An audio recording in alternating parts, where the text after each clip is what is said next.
Hello, everyone. Welcome back to Deuce Ex Musica. I am Bledrix. This is Ghosh.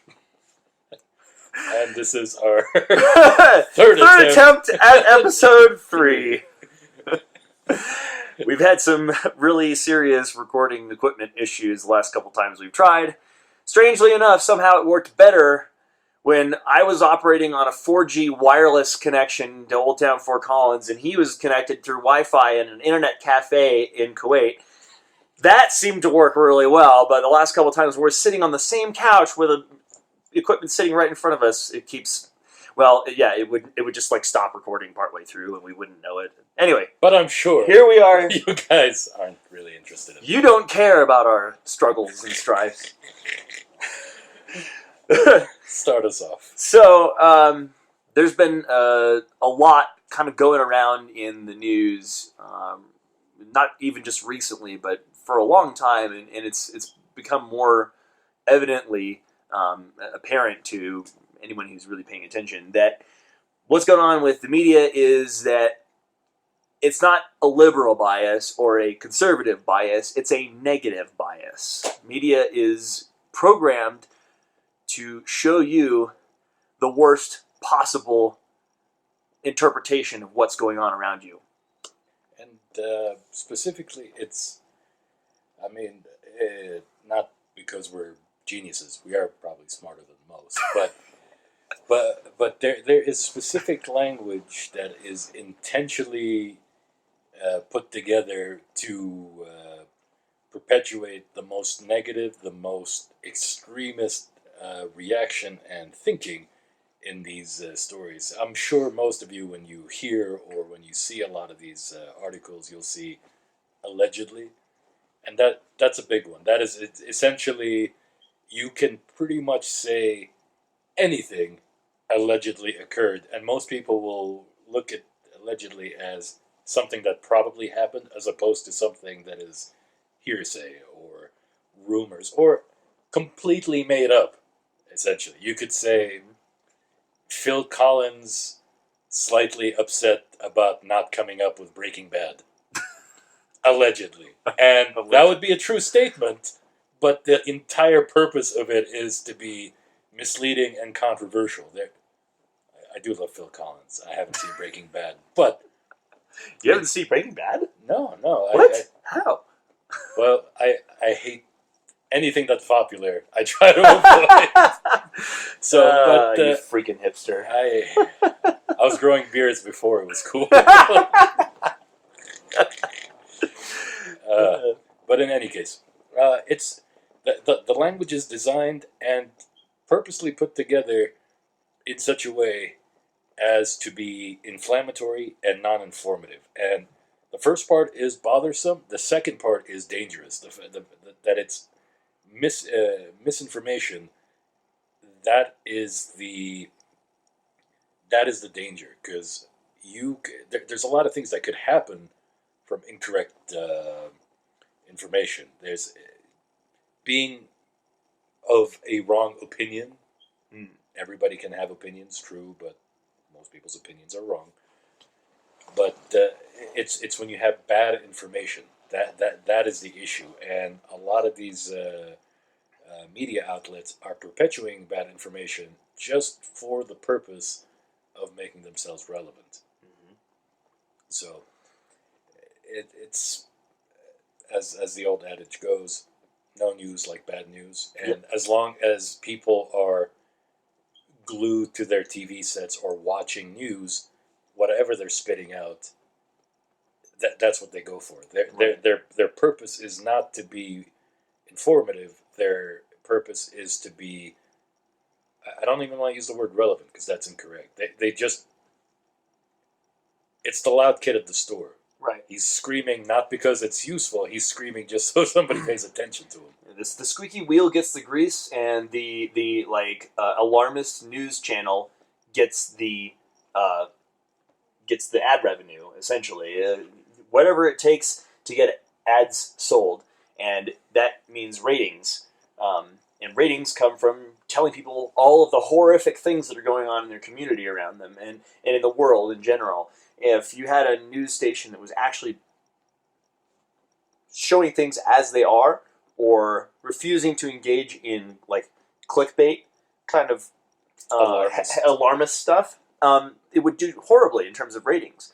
And that's why you don't see things presented in a logical, straightforward kind of fashion. Really, I think there's another facet to that. I don't think it's just people won't watch it. I think people would, but the thing is to make alarmist or to be an alarmist journalist of some sort. It's a lot less effort than being non-alarmist or research-based or logic-based journalist. Mm-hmm. You could say literally anything. We were mentioning it in a couple of our conversations when Fox News was talking about Obama's death panels Mm-hmm. for people getting onto for medical insurance to approve or not Mm-hmm. approve them, and the responsible the responsible way to report that would have been it is a panel of doctors that research pre-existing conditions and things relating to that. So Mm-hmm. for the future, when they do get medical assistance or aid, there is some sort of background information. Yeah. That would take time and research. But to say, well, Obama's looking to kill people that are not, that's a lot more alarmist and takes a lot less research Mm-hmm. to get that. And it also grabs more attention. People are more likely to see something about death panels and start thinking that there's some sort of quasi-Nazi regime going on, and as opposed to if they were to try to write a headline about a panel of health industry advisors doing that. I mean, as soon as you start some sort of phrase that involves advisors, a panel, without using the word death, people's light switch just flips off and they go off into La La Land, or they change the channel. I don't know. I think it's too late now because we've gone too deep off this particular edge of the cliff. Because most people will not. I mean, obviously, if you haven't been on Facebook, then not that that's a good thing, but it's next to impossible. But just the sheer volume of stupidity you see posted by people you guys probably intimately know they are your friends or people you hang out with, but the amount of sheer stupidity that these people repost is indicative of just how irresponsible the news outlets are in perpetuating these completely immoral wrong stories. Mm-hmm. Which takes us to 2 points. We'll talk about the experts. You get people that are not experts in their fields. You get just these random assholes that have an opinion. These are people with opinions, most of the time wrong opinions about certain topics, and they put them as experts, and they spout absolutely incorrect information. But they are given a platform that they can, again, perpetuate this wrong information, and people who might not know better. Most of us are not doctors. Some of us are not engineers. Some of us are not astrophysicists. We don't know, but you sometimes, or we are more prone to listen to something on a recognized news outlet where it says this guy expert in XYZ topic speaking. You would look and you would say, well, maybe this guy knows what he's talking about, and the guy doesn't. Right. Frequently, they'll use the same person as the expert on all different kinds of things, and it's like, wait a second, how many things can this person be an expert on? I mean, in almost any field that requires an expert opinion, you can't be an expert on more than one subject, because in order to be an expert in one, you'd have to have spent your entire career studying that one thing and nothing else. Therefore, you can't really be you can't really be a DNA engineer and a cosmologist. It's not like you can't be an expert in both those fields, because there's no way that one person can have spent enough time in both of those fields to actually be considered a leader in their field in both of those fields, unless, I don't know, they invented a time machine and made enough time for them to do both, in which case they'd probably be some sort of quantum physicist. Well, exactly. even the person that we always refer to whenever we say somebody is smart, Einstein. Mm-hmm. He was a subject matter expert in one topic. Physics. Physics. Yep. He wasn't a DNA expert. He wasn't a biologist, a botanist, or a human behavior. Mm-hmm. He was actually horrendous at relationships. Yeah. Yep. He was He's not alone either. Nikola Tesla was terrible at relating to people. He had a pigeon for a girlfriend. But he was a phenomenal scientist. So I personally have seen this one particular guy, and I cannot remember his name. They had him as a subject matter expert in 3 topics. One of them was aircraft engineer, which is a heady topic, financial expert, and then there was they also had him on the Ebola outbreak. And I don't know how you can be a subject matter expert in very, very those aren't even related fields. There's nothing. At least with like physics and cosmology, they're somewhat related, but the methodology at least. But like aircraft engineer, economics, and Ebola and medicine, So it's just totally not. So it's giving them a platform, and it's not just these subject matter experts. This is a topic that this was one of the topics that got us started on Deuce Ex Musica, the anti-vaccination movement, where you have people that, I'm sure we all know who we're talking about, a aging porn star who, I'm sorry. Let's just go ahead and call her out, Jenny McCarthy. Jenny McCarthy, who unfortunately it's nothing against the kid. Obviously, we shouldn't have to say, hey, we are not making fun of people that are handicapped in some way, but the fact that this is a aging porn star who, I don't know how much schooling she's had, given an avenue to give an opinion, not only an opinion based on a study that was found to be incorrect, I don't know how many hundreds or thousands of times now, but now given a platform, now we have an actual anti-vaccination movement, like a significant. It's not. It's an international movement. Yeah, and it's significant. It has been the cause of thousands of deaths from preventable diseases. Measles. Yeah. Excuse my language. Who the fuck has died of measles lately before the anti-vax movement? Yeah. Except in like third world countries and stuff. Where they don't have... Or whooping cough, pertussis. That's a huge one. It's especially with infants. The part of the reason why vaccines are so important is the fact that like infants, very, very small children, can't be vaccinated because their immune system is too young. So the fact that we actually are vaccinating the older population means that we are making ourselves unavailable as an infection vector for those who are unable to be vaccinated for many reasons, whether they're an infant, whether they're an elderly person with a compromised immune system, maybe they have an immunosuppressant thing where they actually have to be taking immunosuppressant drugs to prevent themselves from their body from basically destroying itself.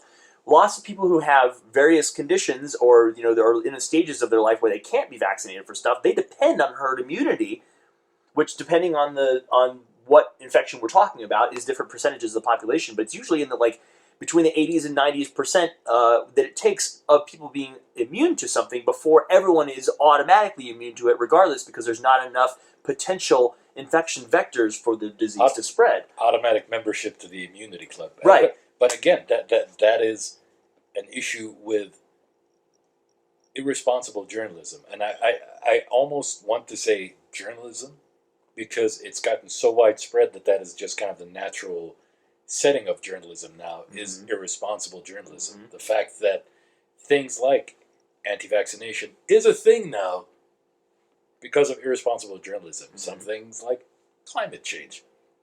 We listen to enough stupid people that there are actually people in Congress, in Senate, that are doubting what people whose entire job it is to study climate change or climatology. And these are people that is their entire career. Their entire career is studying climate change. And they get no kickback if it's getting hotter or colder. They're just reporting that this is what's happening. Right. In general, the science profession has no kickbacks, except in rare cases like Andrew Wakefield, the guy who did that first autism Exactly right. Like he was getting a kickback. And that's part of the reason why he lost his medical license. But getting back to what we're talking about here, and I actually I have a friend who is a pretty prolific journalist, and he's done some really awesome investigative journalism stuff. And he took sort of offense, I wouldn't say offense, maybe some exception to what I said recently in a post I made on social media, saying that I was really sick and tired of journalism and how it's gone on this decline. He basically said, hey, not all of us are like that.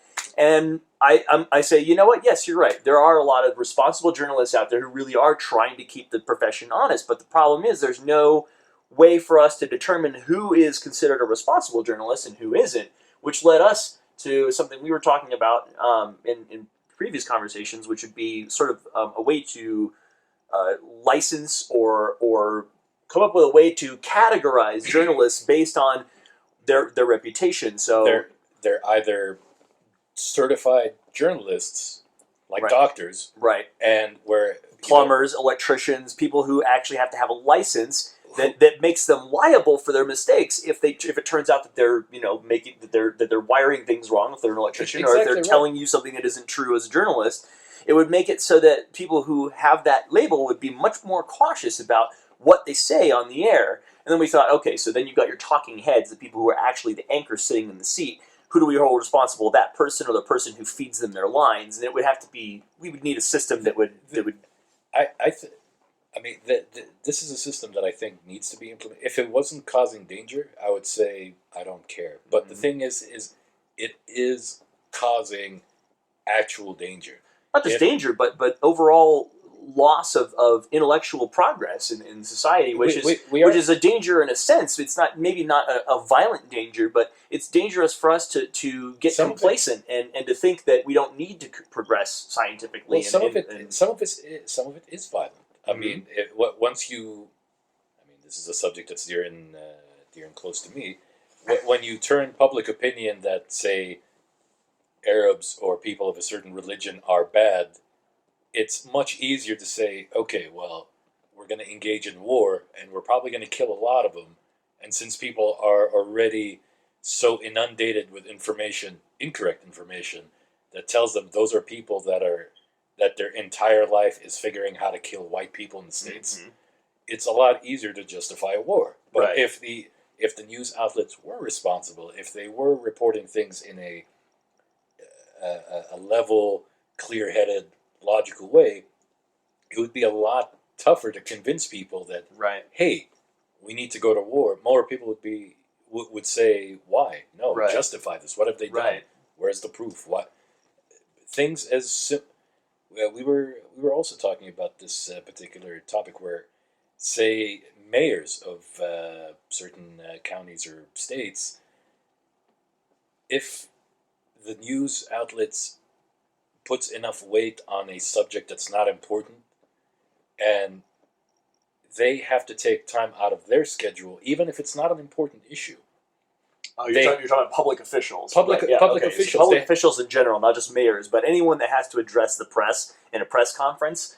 They even if it's a non-issue, if they're perceived as not doing something that the public is convinced is an issue, even if it's not, then they're not going to be able to do their job because everyone's going to want them out. But if they actually do react to what their constituents... It adds legitimacy to the claim. To the claim, one. Two, it takes time out of their schedule to do what the hell they're supposed to be doing. Although I'm sure most of us know that most of them aren't doing anything useful. But they have even less... Even the rare political official who actually is doing a decent job and doing something good with the time that they're in office, they end up having to spin their wheels on damage control for a bunch of non-issues, unsubstantiated rumors about random crap. Like, for instance, in France recently, there have been some recent changes where they're basically disallowing the use of Wi-Fi in public schools because there's someone out there who has convinced enough people that that Wi-Fi, as in the radio signals that power your wireless network in your house for your computers, is a powerful enough radio transmission that it could cause disruption to the human body. I can't even cover the number of ways that this doesn't make any sense. radiation from the sun is right. more... Radiation from FM towers, radiation from AM towers, radiation from your cell phone, radiation from... I mean, all those things have more amplitude of radiation in them. The only one of those radiation sources that can cause any sort of interaction with human biology is the sun. If you're not in the sun, all of those radio waves basically go right through you. They don't affect your skin, your flesh, your bones, any of that kind of stuff, because they're non-ionizing radiation. Ionizing radiation, on the other hand, does cause cellular damage. Degradation. Yeah, DNA problems where basically it can flip a bit in one of your cells, and eventually, if that cell gets a chance to replicate, it could cause more likelihood of cancer, which is how people get melanoma from being out in the sun.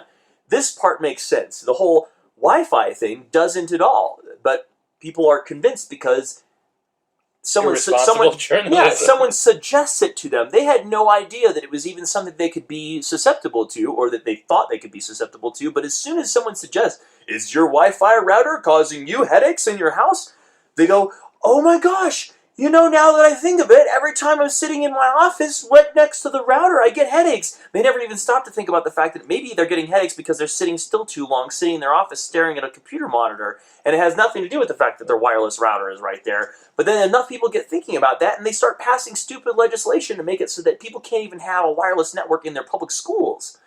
That's a really benign problem, because they're going to have to install wired networks, whatever. But imagine that same sort of issue applies to sometimes when people will want to tell you there's something wrong with vaccines or with a certain type of cancer treatment or something let's one of the topics we were discussing last time, GMOs. Mm-hmm.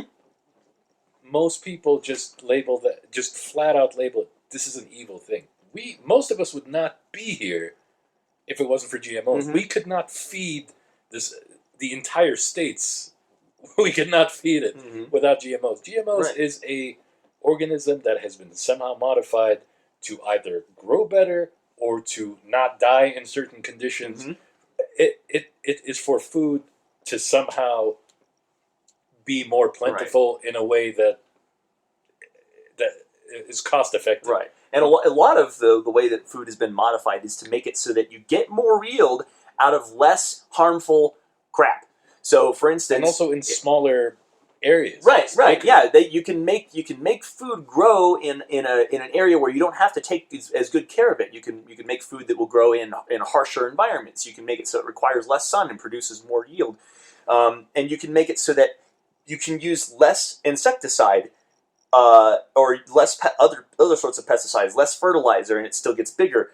All of those things that you have to do to treat your crops to get them to produce the required yield, those are, at the very minimum, they're energy consumptive, and they increase your carbon footprint as a farmer. If you're able to plant a crop that requires less fertilization, less insecticides, less other treatments in general to produce the same yield, you're actually doing better things for the environment. There have been zero proofs of any negative impacts on humans eating genetically modified organisms. And I mean, we've been eating them for thousands of years. Since the inception of agriculture, we have been genetically modifying our foods. The only difference that we're doing in the most recent times is that we're modifying them on a cellular level rather than on a more macro level, where we're hybridizing them and we're selecting them, sort of the Mendeleev sort of methodology. Well, it's a lot easier to scare people because once you start involving science, it's a lot of people don't understand, so they get scared. And as you're saying with GMOs, they are being very razor sharp in their genetic focus now, as opposed to just mixing and then seeing what comes out, and then eventually after a couple of crops or iterations of this crop, you get what you want. Whereas if you modify it on a genetic level, you can pretty much get the exact result you want within one yield. Right. But once you involve evil scientists and such, it's a lot. You can fudge the language a bit to where you can scare people that are not familiar with the process. Mm-hmm. You can say that these are people that are trying to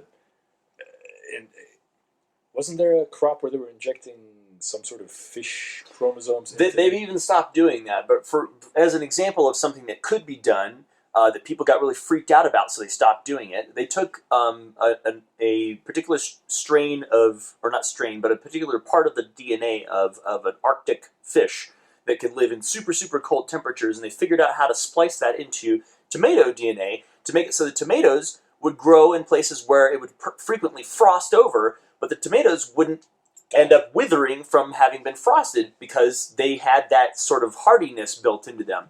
People were freaked out about that, and there are even some credible scientists who are saying, maybe we ought to hesitate a little bit about splicing in DNA from a completely separate branch of the genetic tree, right? So I'm okay with saying, all right, maybe we ought to research it more, put a lot more effort into figuring out whether this is, but it's a cool idea.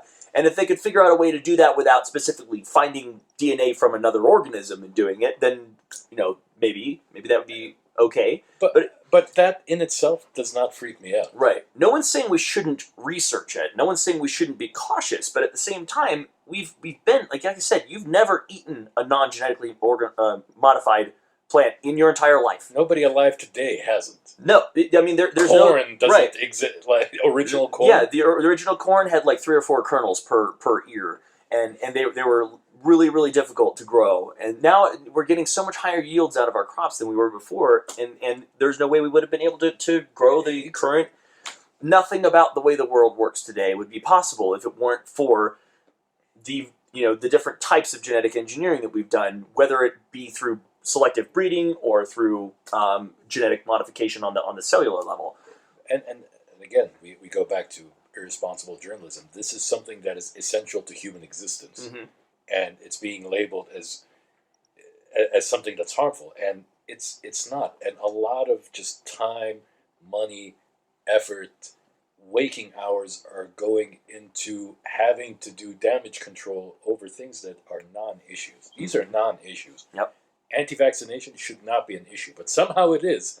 It's like trying to convince people that, the Nazi philosophy had some things good. That should not be an issue. That should not be something that comes up for discussion. Anti-vaccination should not come up. GMOs should not come up. Killing bees off, okay, that's a different thing. But for some reason, that gets brought into it's not a GMO issue. Right. So it's a matter of the fact that the ecosystem is more complex than they had originally anticipated, and that is a valid point. And the people that make genetically modified organisms for monoculture crops, like the one that we're talking about there, where they've modified the corn to make it so that they can spray Roundup on the crop, and when the Roundup goes down, it kills the milkweed that grows in between the stalks of corn.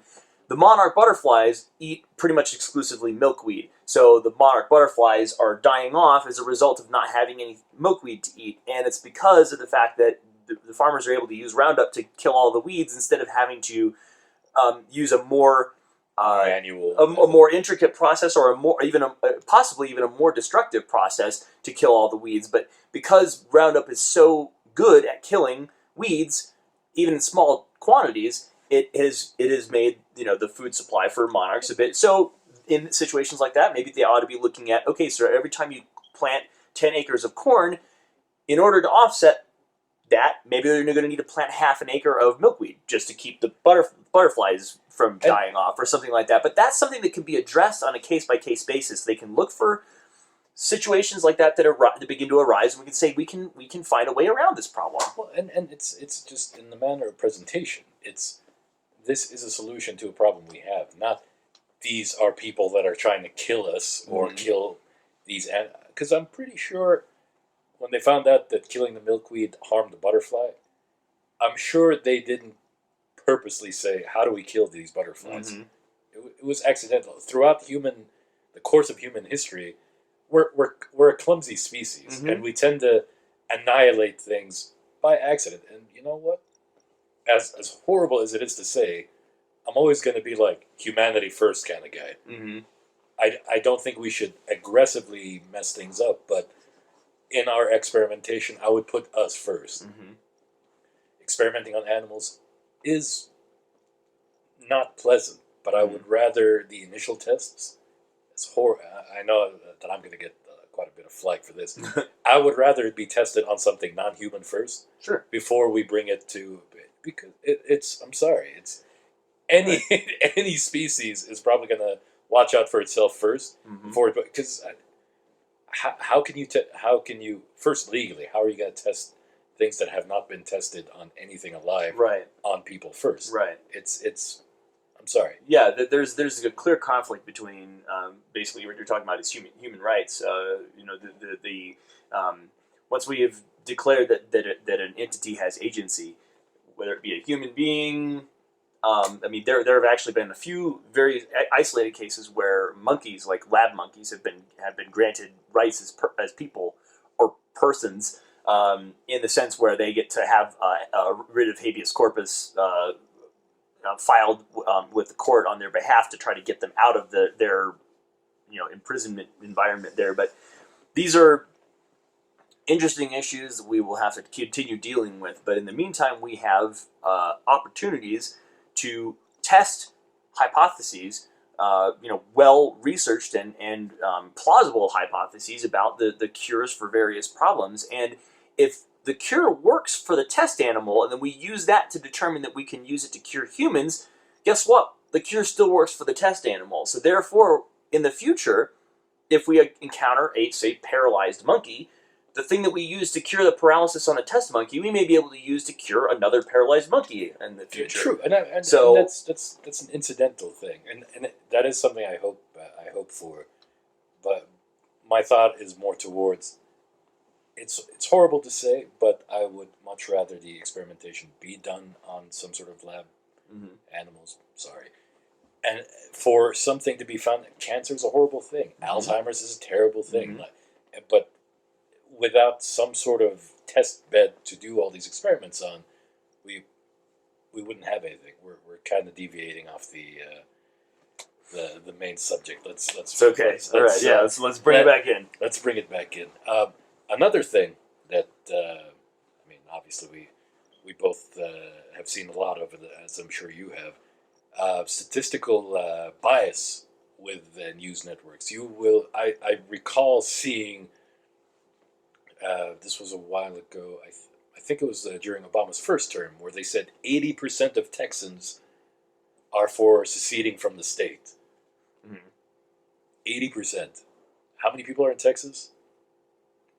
It's got to be in the tens of millions. Exactly, at least. a lot. So we're talking tens of millions of people saying. But you read in the super fine print, and keep in mind, this is stuff that the actual anchors don't mention. They don't mention their statistics because, again, they're not certified and they're not accountable for what they say, so they can spit whatever the fuck they want. Right.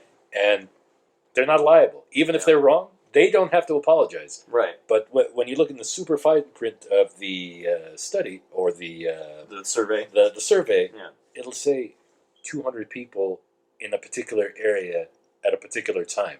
Right. It's like there's a missing word from the sentence. 80% of surveyed Texans. They just drop that out of there and say 80% of Texans. And it's like, well, that without context, you can't have meaning without context. Otherwise, it's just word. You can't have statistics without context. Right.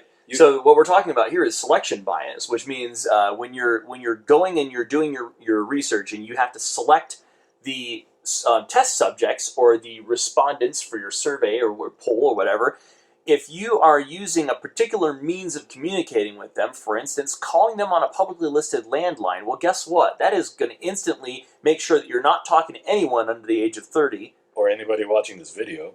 Pretty much, yeah. I mean, who answers their home phone? At 7 p.m. Yeah, and all right. So another thing is when they poll people and they call and ask them about their views on political topics. The only way that political organizations that call people using those robodialers get anyone's phone number is if somehow you've been politically active in some way before and you've gotten your phone number into their list. You have to be someone who is kind of an outspoken political person in the first place to even get on their radar. So, for instance, I attended a caucus a few years ago, and I was stupid enough to give them my phone number because I wanted updates on what was going on in the next step of the process. And I've been getting calls for that ever since. But it's only because I was even there in the first place. I've since completely changed my affiliation, so I have nothing. I have no desire to want to be involved with anything that they're calling me about. But it's because I'm a more politically active person than most of my peers.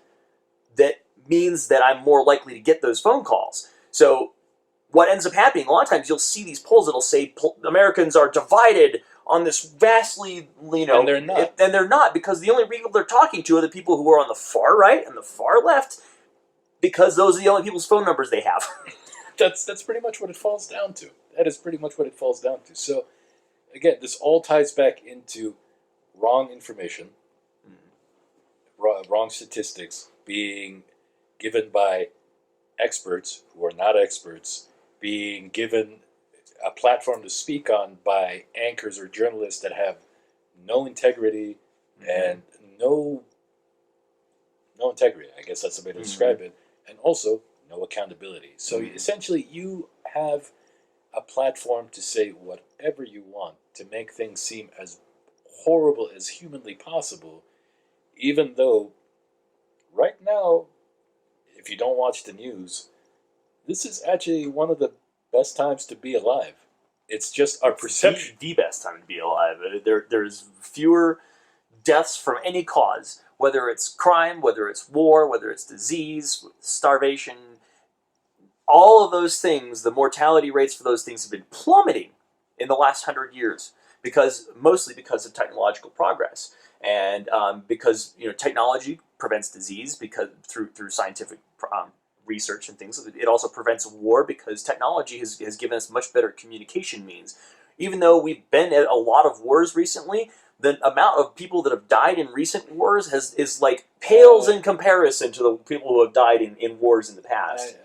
And especially when talking about percentages of population, because the modern population, we're talking about 7.5 billion people. When you look at wars in the past where where the total world population was 2 billion people and 500 million people die in a war, that's huge. But I'm not saying that because we're also that talking number. But we're also talking. Back then, it was actual wars between armies. Right. Right now, it's more armed conflicts, invasions. Yeah. But that's a completely different topic for right. But in general, even though I disagree with all of the conflicts that especially the U.S. has been getting itself involved in the Middle East, and I really wish that we had not gotten into any of them in the first place.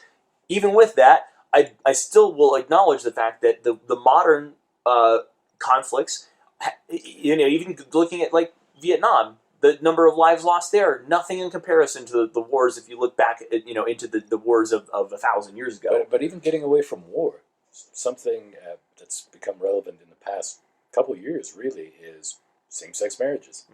That wasn't even a thing in the 90s, early 2000s. Now it's an actual legal thing. It's honestly not something I really thought that was going to come about. I'm happy to see it because it's just, again, same thing as with marijuana legalization.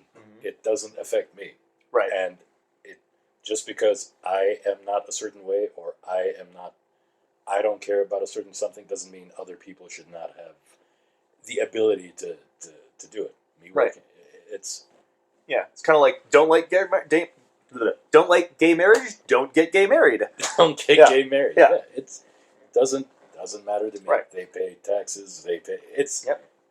It's a legal agreement, not a religious agreement. So I guess coming back to the main point of this last bit is this is a kind of really cool time to be alive if we can just somehow get away from just how negative the world is looking just because of how media is presenting it. We're looking at it through a lens because the way the media presents it to it, because the way that the media is and how people react to the media presentations. Because a lot of laws and country policies are in reaction to what media is putting out there. Right. Media is a lot more influential than we think. Right.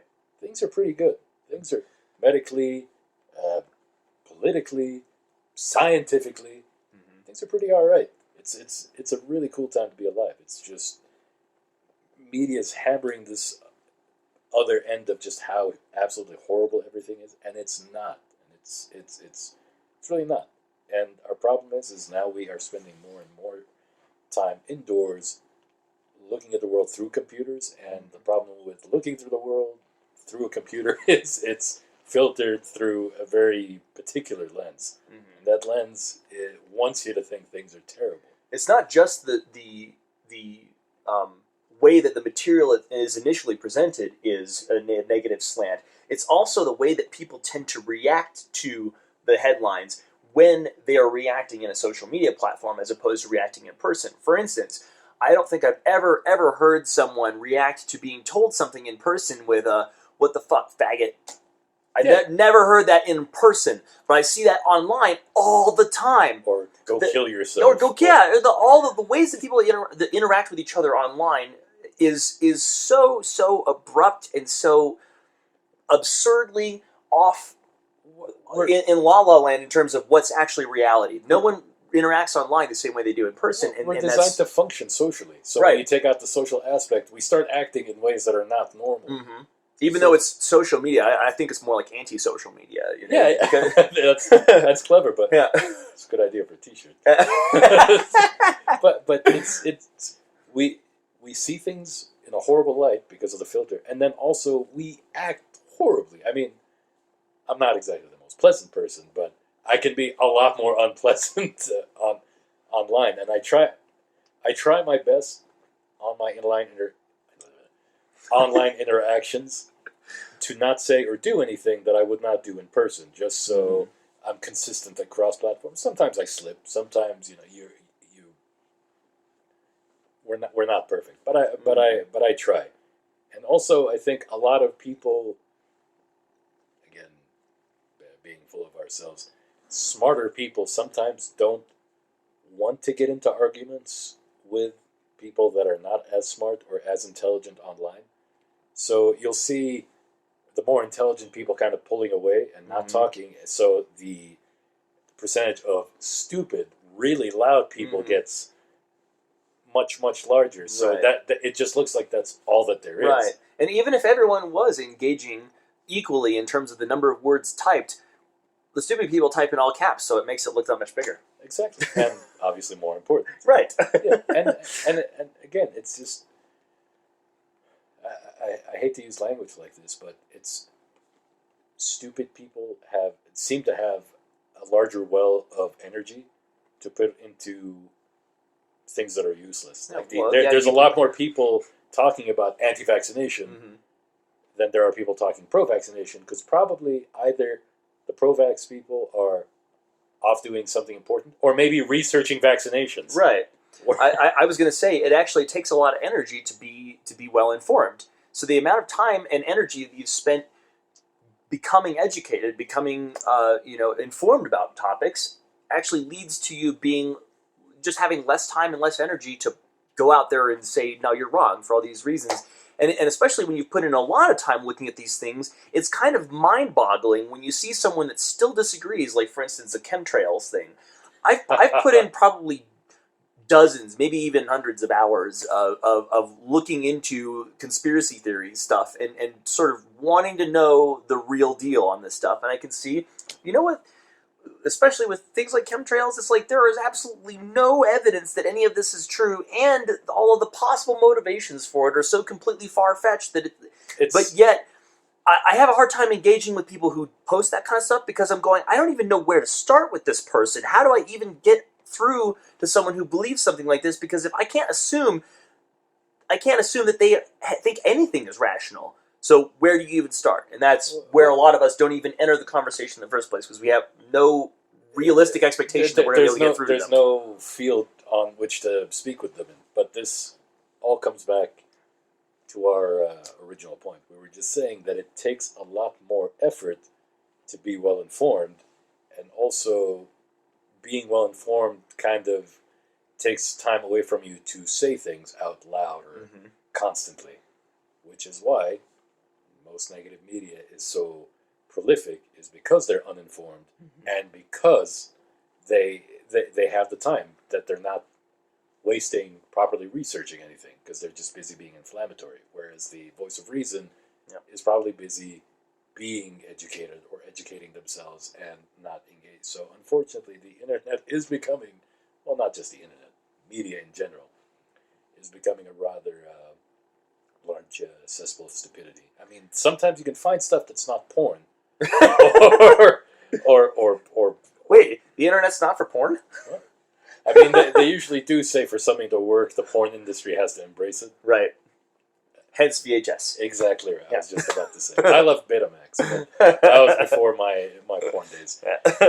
But just wrapping up a really large subject here, because we could, as with any of the topics, we could go on forever. But things are not bad, and for the love of God, just research stuff. The internet.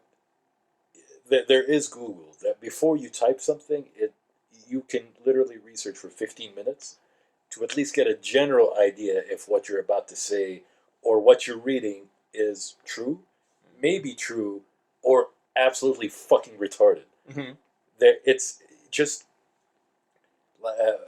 like hoaxes. You can go to Snopes and check if that story has been posted before. You can Google a particular scientist.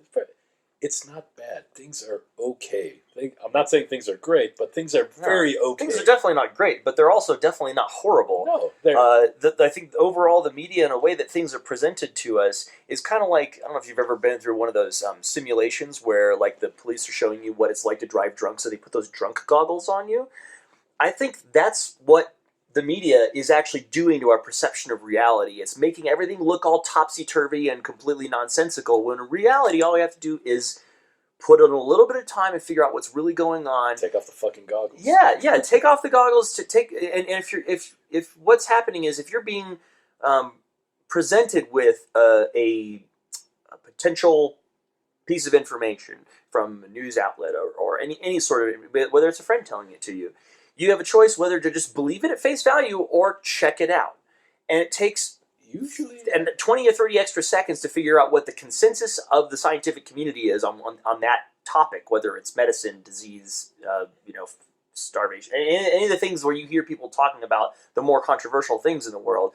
If there's something going on that's being talked about, in major social circles and on media, you'll be able to find out what most educated people think about that thing, and people who have spent much more time thinking about it than probably you or I or anybody who's having that initial part of the discussion. So you reach out to the world through the internet and find your actual experts on the topic, and then use that to inform your decision. I'm not going to say that every actual expert out there is going to be 100% right all the time. Plenty of experts have been wrong in the past, but it's better to look to them first, and then if they revise their positions later on, okay, yeah, originally electricity was all direct current, and then Nikola Tesla comes along and invents alternate current, and now we have that everywhere. But we wouldn't have got that without the first form of electricity.